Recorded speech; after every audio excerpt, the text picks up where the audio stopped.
Hello, and once again, welcome to the still very unnamed movie podcast. I am your host, Asuka, and with me is once again my wonderful co host, Karl. Hello. How's it going, Karl?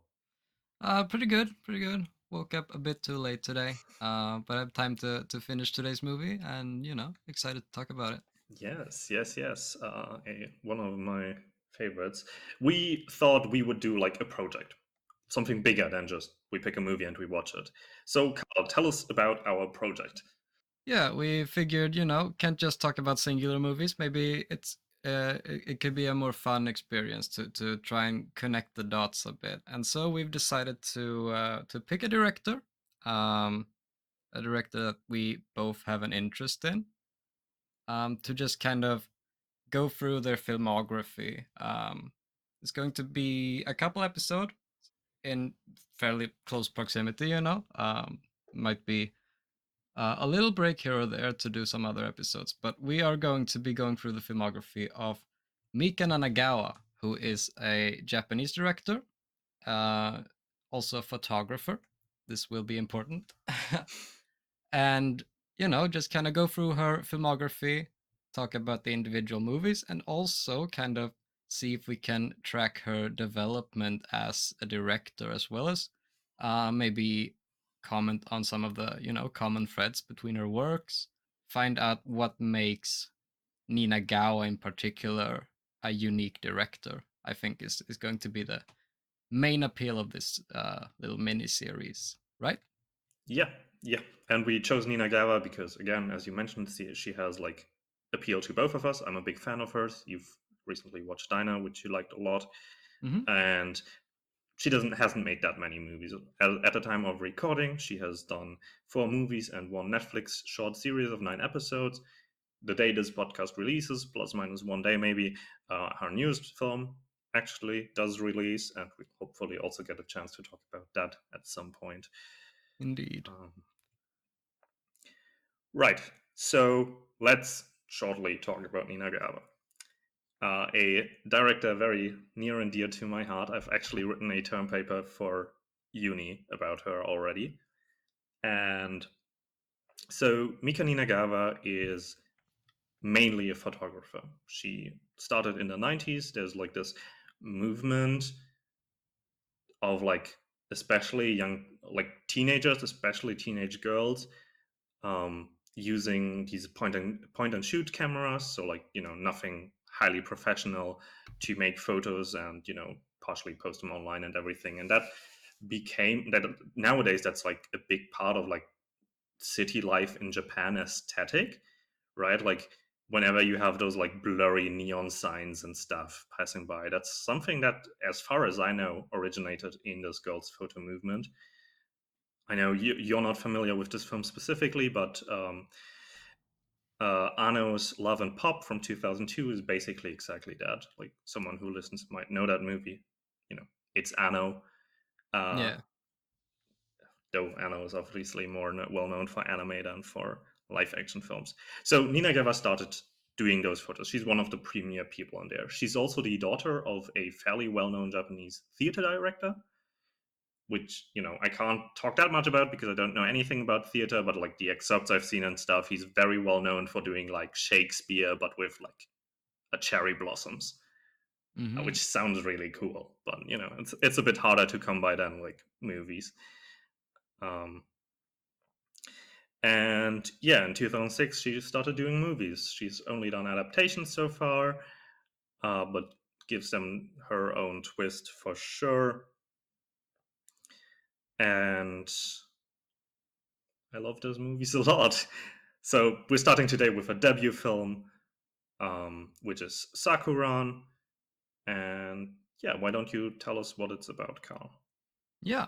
So, like you said, Sakuran is the debut film of Mika Ninagawa. It was released, if I'm not mistaken, in 2005.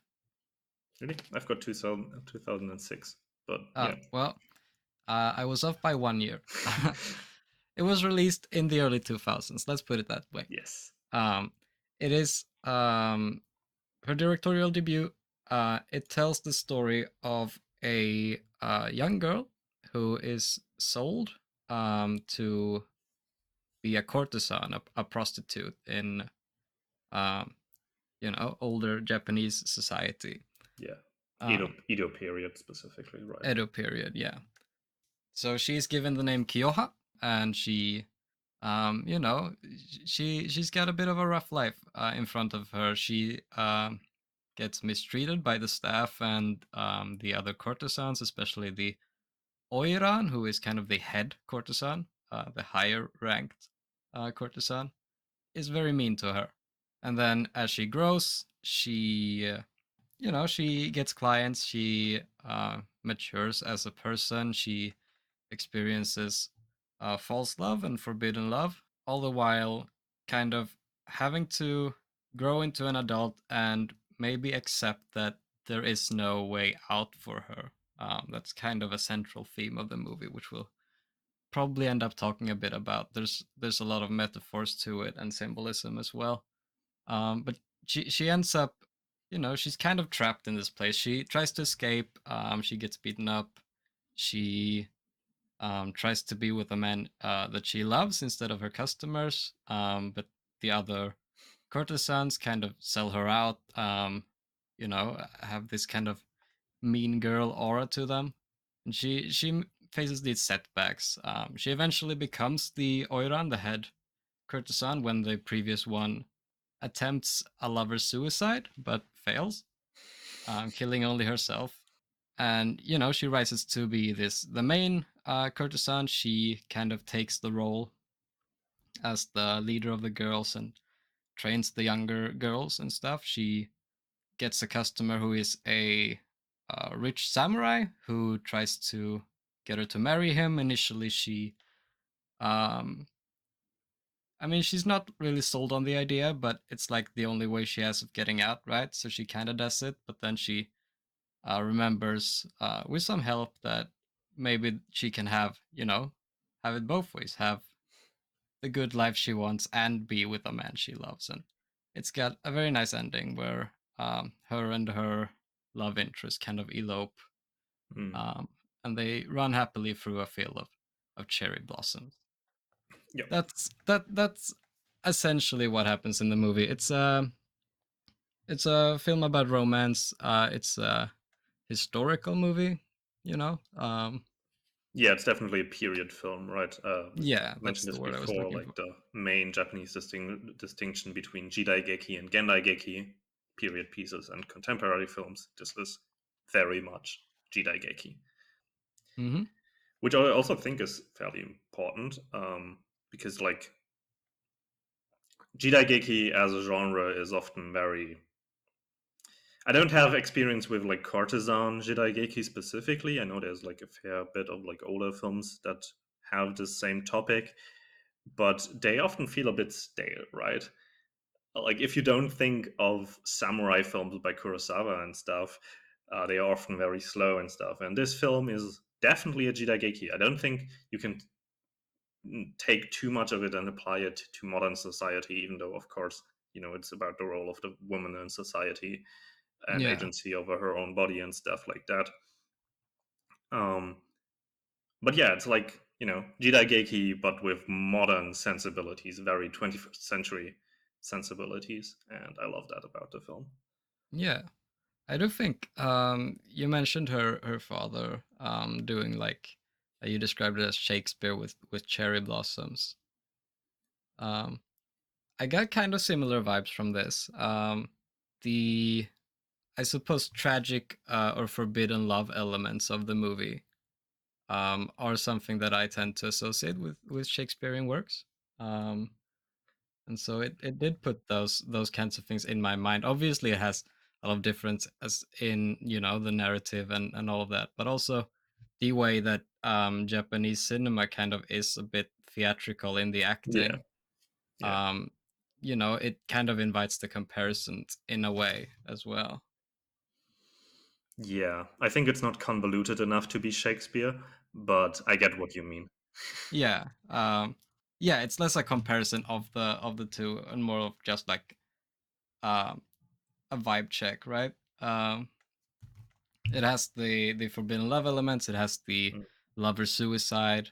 It has the theatrical acting that you commonly see in this kind of cinema. It has, the I want to say over dramatic behavior from certain characters.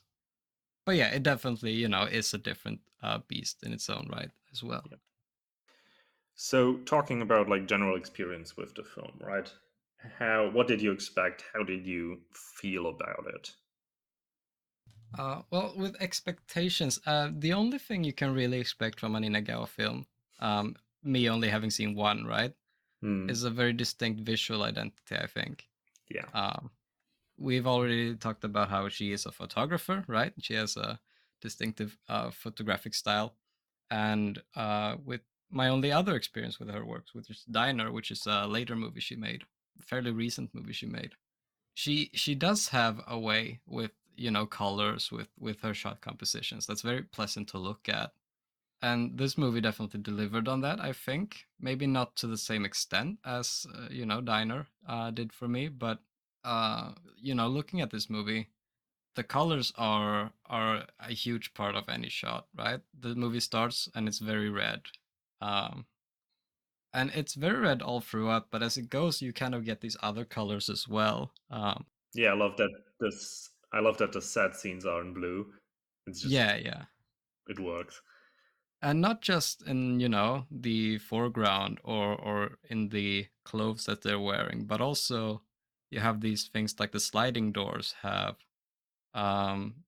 many different colors on them. And, you have fences that are painted red. Obviously, that is the color they are, but they're put in focus in a way that kind of brings attention to them. And so the visual identity was definitely to be expected. I mean, that's the main expectation I think you have with these movies, but that also has to do with me obviously not looking anything up about the movie beforehand. During watch, the first half of the movie didn't really grip me. We've talked a bit about this, but I think that the cultural differences, me not having a ton of experience with Japanese cinema, mixed with the period that it's set in, which is another layer of disconnect for me. I have a hard time emphasizing with, these specific problems that occur in that kind of setting. It does have modern sensibilities, as we discussed, but there's definitely a difference between watching something that I can kind of relate to in setting and watching something that's set in this whorehouse that that I don't really have any relation to, and it's compared with the cultural differences and all that. It occasionally was a bit difficult for me to pick up tone as well, because you made the comparison to a chick flick when we were talking the other day, Hmm.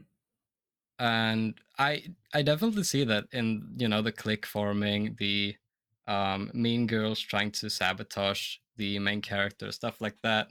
But it's not lighthearted in the same way, and it has different connotations for me when the results that uh, come out of it, her getting beaten and assaulted. Those are nice things, and those are things in movies as well that they tend to make me uncomfortable as well. So that's just a personal issue as well.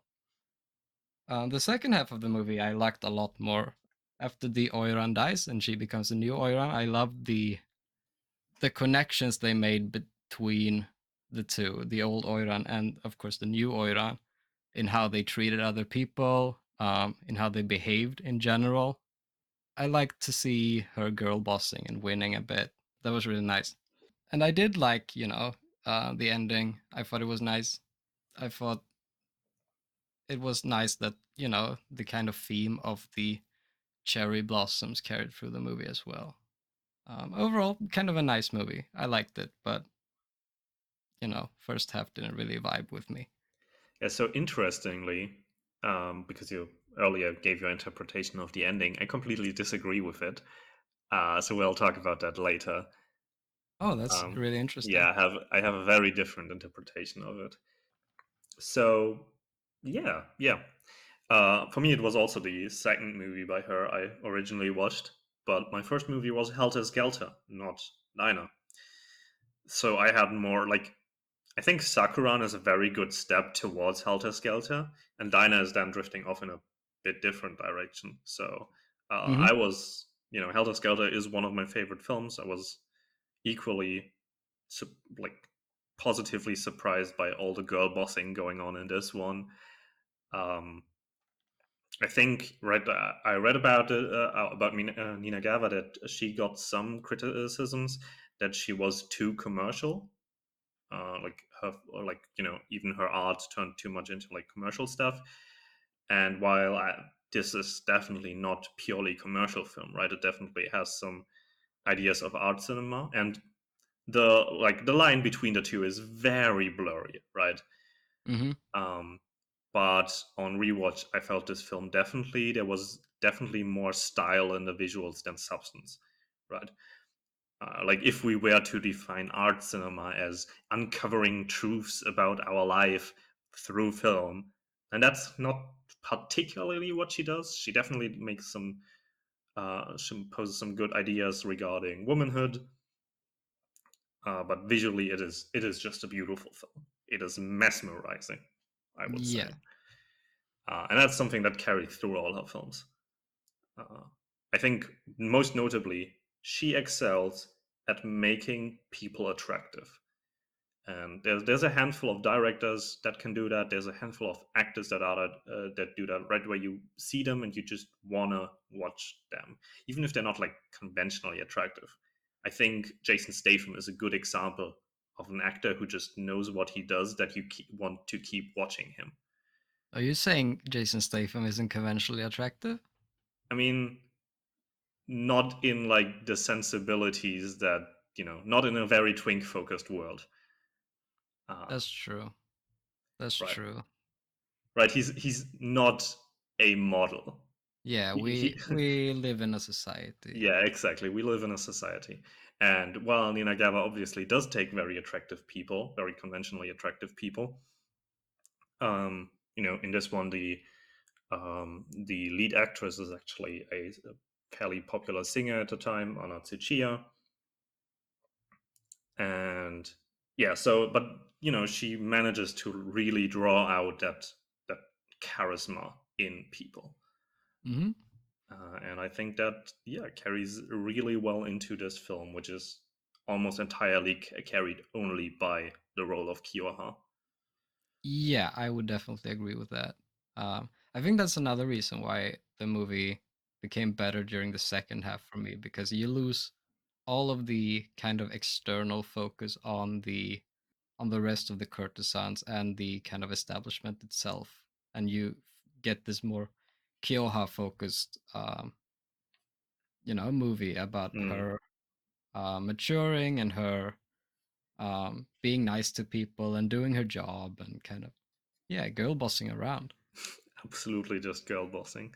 Yeah, I think that the thing you said about her being able to capture the attractiveness of people, I think that might have to do with her, her background as a photographer as well. Mm, She likely has attended, classes in yeah, definitely. Like that's taking portraits and stuff like that, and I think that carries over into filmmaking very well. absolutely. Um, and it's just nice to have filmmakers who aren't like film critics or only filmmakers, right? I think that's one of her like most standout features is, after all, that she's mainly a photographer. Hmm.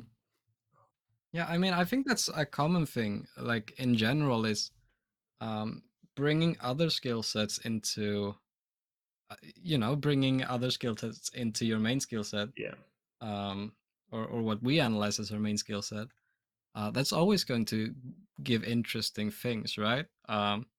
It doesn't matter what profession or what you look at.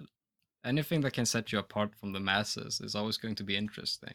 yeah. Many of the big mainstream, not mainstream, but big like art directors over the last century have said that you can't just be a film nerd to make good films, right? Yeah. We do, of course, have some exceptions, right? Quentin Tarantino is very popular, and I'm not sure that dude can do anything except watch films all day. He Um, likes feet. sure. Uh, Many people do. That is not a redeeming skill. Uh, I would say it's the opposite. that is neither here nor there. Yeah, I mean, this is not a topic for the podcast, but I'm actually not a fan of how Tarantino is always so focused on, oh, he has a fetish. Like, it's always like as if that was diminishing. Uh, yeah. but, I haven't. I've barely seen Tarantino. I know people always talk about how he likes feet. they sure do that a lot. Um, yeah, so shall we go into the visuals a bit more? I think, like, especially the main performance, I think we can talk a bit more about that. For sure. Because, yeah, so Anna Tsuchiya as Kiyoha, I love how expressive her face is. Like, Mhm. she has most of the time that very tomboyish nature. The moment where she meets her initial love interest, you can really see how that breaks apart. I love Mhm. that so much, right? She suddenly becomes very shy, and you can see that she, like, her eyes are darting around because she doesn't know what to do. Yeah. Um, that's very lovely. Yeah, I think it's nice that they, like you say, she's very expressive. It helps set her apart from other characters as well. During this era, people generally tended to look the same, you know? Mm, I made the joke that there was only one hairstyle allowed per gender. mm, But in the case of this movie, there is only one hairstyle allowed per gender. And so having a visually distinct main character helps the audience, remember her. yep. And her being expressive also puts her apart from the rest of the courtesans because the vibe you get of this profession is that they're supposed to be, kind of mild mannered and kind of Mm, um, docile, like a doll, right? yeah.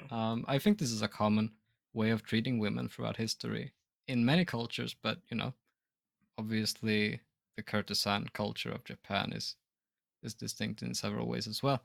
And her being different from that norm does a lot to help us like her, and it also does a lot to set her apart from the other girls who generally are quite mean to her. And then later, when she becomes the Oiran, becomes even more clear that she's very different from the previous Oiran. Yeah. Yeah, it goes a long way. I love that it isn't a film about her suddenly being an asshole, right? She's still great when she Hmm. becomes the Euron. Yeah, definitely.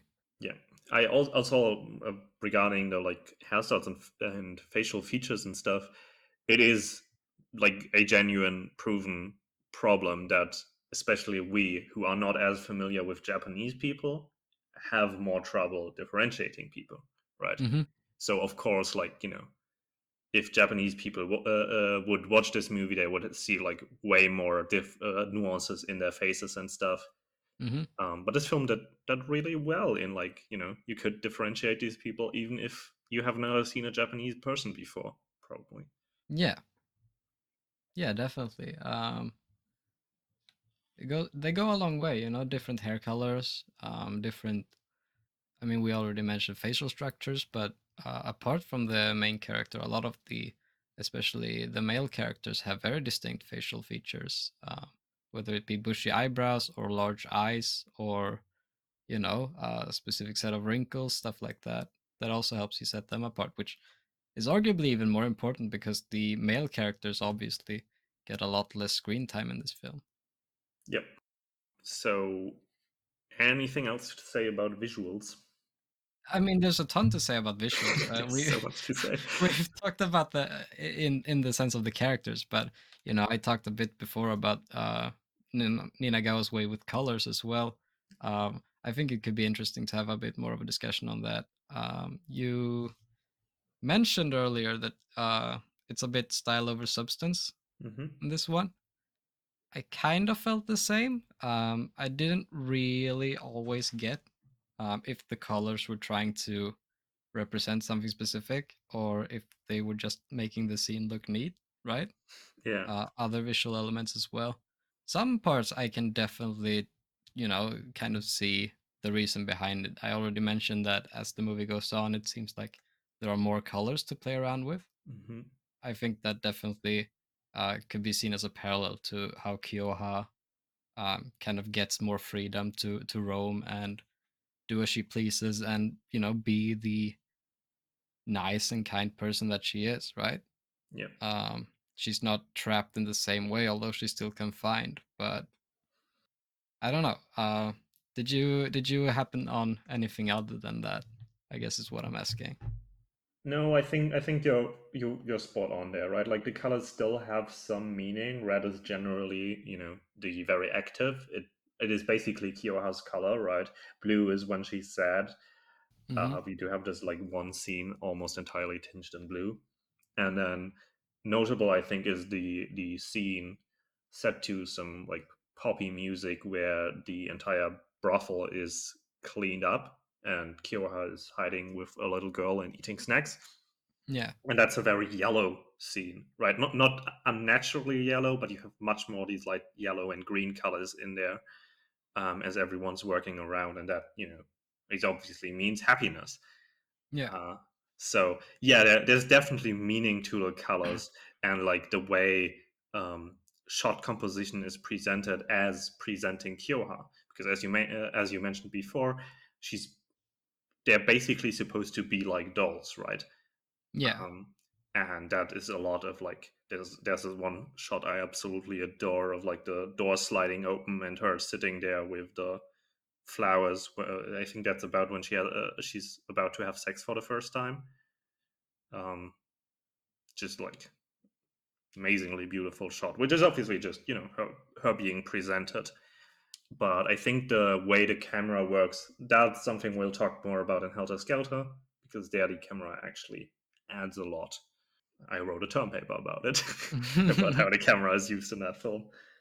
There's a theme with this podcast, I think. I mean, it's me trying to make you watch Japanese films. It Uh, is, yeah. uh, yeah, I think, visuals, we definitely have like the start of Ninagawa's style. We'll talk about this much more in depth for Helter Skelter and Diner specifically.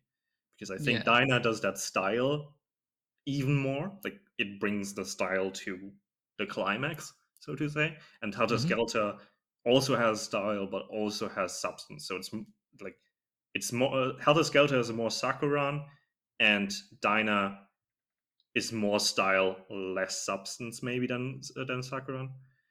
Yeah, Um, I mean, they're also different beasts, right? Because yeah, of Diner is course. set not only in a different time period, but also it has um, kind of a different theme. It's set a lot during nighttime, and there's a lot of Yeah, neon and yeah, artificial lighting, stuff like that. Um, this movie absolutely. is set more during daytime, and the lighting. Um, when it's artificial, it's like lanterns and stuff, which obviously give off a Mm, colored glow. yeah, Um, yeah. yes, Again, just we'll talk about that in the future for sure. definitely. Yes. And yeah, I mean, Ninagawa, she definitely has a distinct visual style, right? But Hmm. given that it is visuals, there's also a limit to how much you can get across by just talking about it in this Yeah. audio format. So I would recommend anyone listening to look up some screen caps or watch the movie themselves to kind of get the feel of what we're talking about.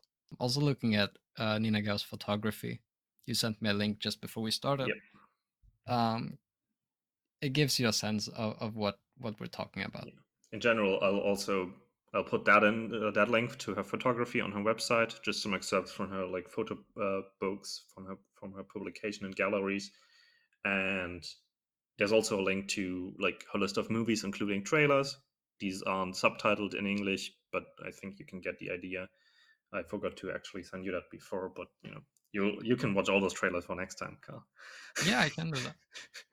um, But yeah, yeah, down. that's the visual style of the movie. That's the visuals. Yeah, We might well, return to it as we yeah. come up with more things to say, but yeah, Let's talk about the audio aspect, because movie is an audiovisual medium. that's Uh, true. yeah. So what I love about the music in this is that again it's a very Jidaigeki, very period piece film with modern sensibilities, and the maybe the biggest modern sensibility, except for she's a girl but she's a tomboy, Hmm. is the music, which ranges from like jazz stuff you could hear in the 1920s to very early 2000s punk pop. Hmm. and I love that. I adore that. It's just like 21st century carried into the, like, what is it, 16th, 17th century of the Oh, Edo you're period. asking the wrong person. Yeah, I knew that once, but I always forget when exactly the Yeah. Edo period is. Yeah, how do you feel about the music?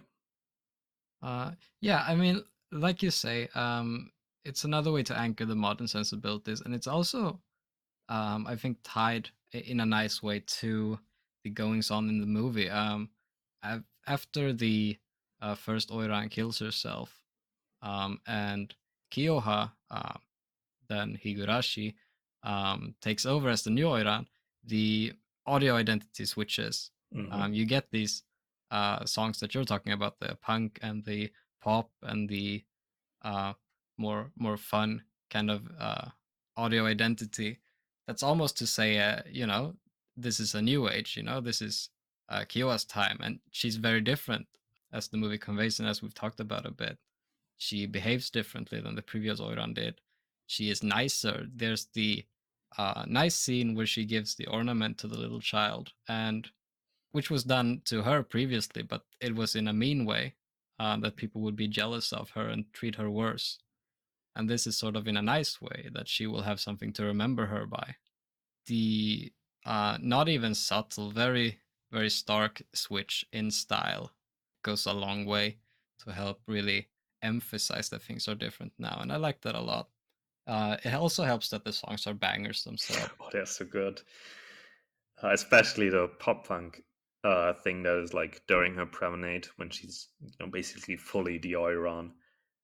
That's so cool music. I feel like it could actually be music by Anna Tsuchiya, who plays um, Kyoha. I'm not entirely sure if it is or if it isn't. It has like the same sensibilities in her voice as Yeah. her singing stuff. Uh, yeah, the music is also directed by Shina Ringo, who I've told you about before is probably one of the most successful Japanese singer songwriters of the early or of the 2000s. I'm sure anyone listening to this who is actually interested in Japanese pop music and stuff has heard of Shina Ringo. She also has like some very varied music. I listened to some of her music before the podcast again, and especially early 2000s is very just like emo pop punk, Oh, uh, really? which big fan. Yeah, so that's very cool. I love the music in this. Yeah, yeah. I mean, I like that it's so distinct both visually and in terms of music. And I do really respect the choice to use modern music, like very modern music, in a movie that takes place in a setting that is everything but modern. I think it's a very cool choice to make. It also, more than anything, distinguishes it from like the more classic period pieces, right? Like, because yeah, Oh yeah, visually, definitely. sure, it's in color. When you compare it with like works of Mizoguchi or Naruse, um, who you obviously aren't familiar with, I'm also only partially familiar with, but we'll get to that in the future, surely. um, yeah, I think there's not as much to say about the music as about the visuals, right? Like, it is clear that the visual language is stronger than the music language. It's just that the music is also really good and effective. Yeah, I think it's also like, because this is Nina Gao's debut. You know, Mm, I think it's interesting that already in her first film she's doing unique things with both the visuals and the audio. mm. Um, it's not her doing one thing first and then maybe 3 movies later trying something different. It's her pretty clearly having what I can only assume to be a strong sense of what she wants to do with the movie, um, even in her debut, and that's pretty cool. It also, because this is an adaptation and all her films so far are more or less adaptations, um, it really sets it apart. I've not read much of the manga, I've just flipped through it a bit. I'm more familiar with the manga for Diner. I've read some of Helter Skelter. I've read No Longer Human. Um, and she really does make her own thing out of those uh, original works, which is good. Yeah, definitely. makes it more fun to he or she does another adaptation than when it's just one to one and nothing new is added. Yeah, I mean, cold take, but like adaptations are always more interesting when they have a Yeah, distinct identity. That's everyone agrees with that, right? yeah. Shall we cap off the podcast by talking about the most interesting addition to as adaptation? In my opinion. Yeah, Um, so in the manga, from what I've read, there are no goldfishes, which no could surprise goldfish. you watching the movie because there's, I think, in total like five mentions or like important parts with goldfishes. Uh, a thing that film critics and nerds and uh, people who watch films like to say is that the first and the final shot are the most important. Hmm. The first shot is a goldfish or several goldfish that then transition into Kyoha doing her makeup, which already tells us she's a goldfish, right? Yeah, What is the like what does the goldfish represent? It's like a pet that is kept on display and cannot escape and cannot survive outside. Don't actually know how true that is. Goldfish become really big when they're not in uh, yeah. She uh, says like they'll become coy or something. yeah, If carbs, I they, think. oh yeah, But yeah, koi isn't a aren't koi a carbs. carp? Yeah, it's just a specific because I think the prior oiran says that as like derogatory, right? While koi are obviously like very like well known as beautiful fish, right? Mm. Oh yeah, Um, yeah, but yeah, that's also the second thing. A goldfish outside of its glass bowl is not beautiful. That's something that is established. The entire red light district has this really cool aquarium right in front of its like atop its gates, which is just cool. yeah. I wonder who feeds those and how. Maybe they um, eat each other. It's a kind of survival of the fittest type scenario. Yeah, definitely, probably. And then there's two instances in which a goldfish escapes its bowl. It falls out. One dies when Kyoa actually accidentally does it, which leads like Kyoa knocks over the bowl. Goldfish falls out and dies, which leads to the Orin punishing her and telling her there's like you know no point to a goldfish outside of its glass, and the goldfish cannot survive outside of its glass bowl. And then there's the finale. So here's the thing why I disagree with your interpretation. I don't think it's a romantic finale. I Hmm. personally think it's just these two people liking each other, yes, but not necessarily romantically.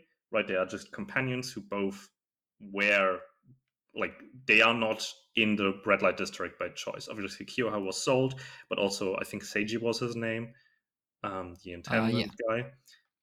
His mom worked at the brothel. He was born into it, and the owner says he regards him as his son because he needs a heir. yeah. You need someone to take over. Yeah. And finally, right, they both together, because they cannot do it alone, escape from the glass bowl. But well, we have this very beautiful shot of them walking through the field towards the cherry blossoms. It is also that we see the younger girl. I think it's the one that Kyoha gave her a hair ornament to, Yeah, finding a goldfish outside of its bowl and putting it back in instead of like, releasing it into the pond or something. Specifically, it is reiterated that the goldfish cannot leave its bowl. And I think that's a very, right, Kioha thinks she has escaped, but has she really, right? That's my interpretation of the ending, if that makes any sense. yeah. I definitely think it's a valid interpretation. I just think it would make me sad if that was my interpretation. Uh, I would have loved it if really like the girl had thrown the goldfish into the pond, right? mhm. Because then it had this like idea of the bigger world is still just a glass bowl, but a bigger one, right? It's something new and stuff. So I'm kind of disappointed that the goldfish just ends up in the same glass bowl again. Yeah, I I can definitely see the what you mean about them being potentially not romantic partners. Mm, I guess I was led down that line because of the thread of romance throughout the movie, right? Yeah, I mean, it's Um, definitely a reading that people, like most people, will probably do. It's just, being aromantic. yeah, It's it's also, living in an allo society where every yeah, movie ends on a exactly. kiss. You're kind of made to have Yeah. those kind of expectations. Um, I don't know because I also like the second you brought up the goldfish, I was like, yeah, she does put it back in the bowl, doesn't she? It is weird. I guess one interpretation could be that like, obviously she can't live alone, right? Because she's a woman back in those times. And it could be seen as like him being her new goldfish bowl, right? She's still Yeah. beholden to his whims, right? But I want her to be happy, you know? Definitely. I mean, there's also a thread in Nagawa's films that a woman alone cannot change society, hmm right? While Kyoha escapes, it doesn't change like what happens in the brothel, right? She doesn't save her attendant girls or stuff. The cycle will just continue because it is Yeah, obviously I also think very that's cyclical.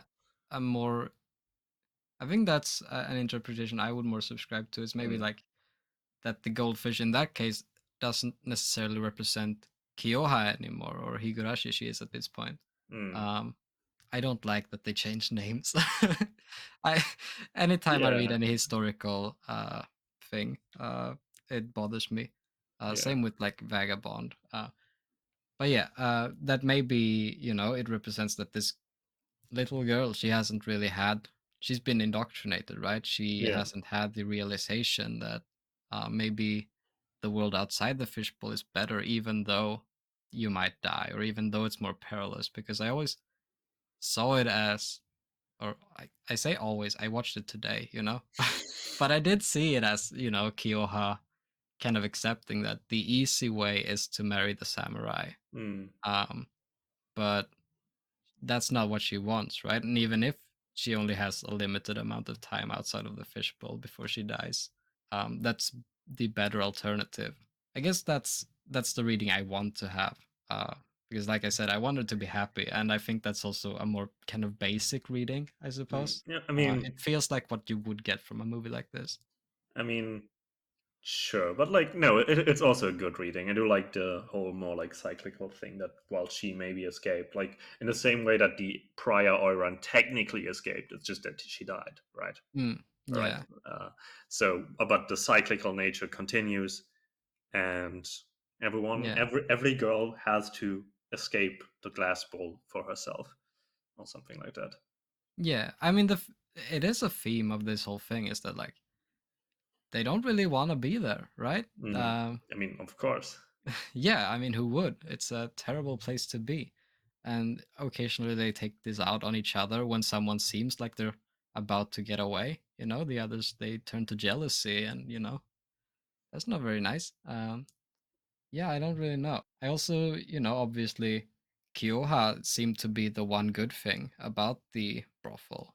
And now she's Mm, gone, so who knows what's going to happen to these small children, right? yeah. There's going to be a new Oiran. You know what I think? More chick flicks should end with the girls riding, like driving their car into the sunset. Yeah, That's my takeaway from this film. yeah, I mean, this is I'm I'm not entirely convinced I want to call it chick flick yet. I think chick flick is kind of an Americanized genre as well, so it's hard to make the comparisons. But maybe once I get more confident in my chick flick knowledge, I will create the subgenres that we so desperately need. Mm, Uh, but yeah, there are plenty of interpretations, I think, and obviously like once I've thought about this for another week I'll probably make even more headway into what I think it actually could represent or what I want it to represent. Any viewers can also write in with your own interpretations of the goldfish scene. Question of the day. if you watch the movie, do tell us how you see the ending. Yeah, yeah, please, if anyone wants to like tag along on this Ninagawa journey as well, feel free. Yeah, um, definitely. she makes good movies. Yeah. She has definitely become like, because also what's fairly interesting is that Japanese, well, it's not interesting, it's honestly sad. The Japanese movie industry is so male dominated. Hmm. I know of two female directors who are currently active in, like, you know, a scope, well, three if you include anime, that are, like, popular. One I don't actually like, Naomi Kawase. I've only seen half of one film of her, and I think it's really boring. Then Mika Ninagawa and Naoko Yamada, who's probably the most well known because she works in anime. Um, Yeah, but yeah, there's not many female directors, and then having this female director who has, like, such a strong style, is probably stronger than most of her male peers, is so good. I love it. yeah. I also definitely think it's interesting to see. Um, Obviously, you mentioned the movie industry being male dominated in Japan. Anytime I read something Japanese or watch something Japanese that appears to have like a feminist messaging, um, Mm, I also find that very interesting because obviously this extends to the rest of Japanese society as well. In my understanding, that it is quite male dominated. I mean, same thing with like the manga industry, for example, right? mm, Obviously, there definitely are feminist movements in Japan, but they haven't made the same headway. I don't think that they have in maybe other parts of the world. And so mm, it's cool to see a movie that has this kind of a woman uh, breaking free and being true to herself and those kinds of vibes to it. I also like that, and this is a thing that extends, but a lot of the sex scenes in this movie, which is one thing I've never really understood about like this culture, but the women, they're not really acting like they enjoy it, mm. right? They're asking him to stop and all of that. But then when you see the scene of the child kind of peeking in while Kiowa is having sex, she's very clearly enjoying it and smiling back at her. And I thought that was nice. Yeah, I mean, there's definitely, like, the idea of Kyoha being in control, then, right? Yeah, And, and like, like, yeah, she's owning her own sexuality in a way. yeah, and obviously also that's just might just be the way the child sees it, right? Yeah. This, Uh, like, complete woman in a way, in a very weird way, because obviously you don't have to have sex to be a complete woman or something. yeah. But yeah, definitely. It's Um, also a nice callback to the scene where earlier in the movie where Kiowa peeks in and yep. uh, it's a very different scene. That's not very nice. Yeah. Um, but yeah, that's just an offshoot kind of. I would be interested to hear about because obviously I have like zero experience with any form of literature, but especially someone who has experience with like older feminist literature, like Jane Austen, for example. What kind of parallels they would make with this movie, because obviously it's not an old movie, but it's set in an older time. Mm, Um, and from my understanding, Jane Austen and her contemporaries also have these common themes of like you should marry a man to get out of whatever kind of garbage you're in, right? That's a common theme. Um, because once upon a time, that was the only way for a woman to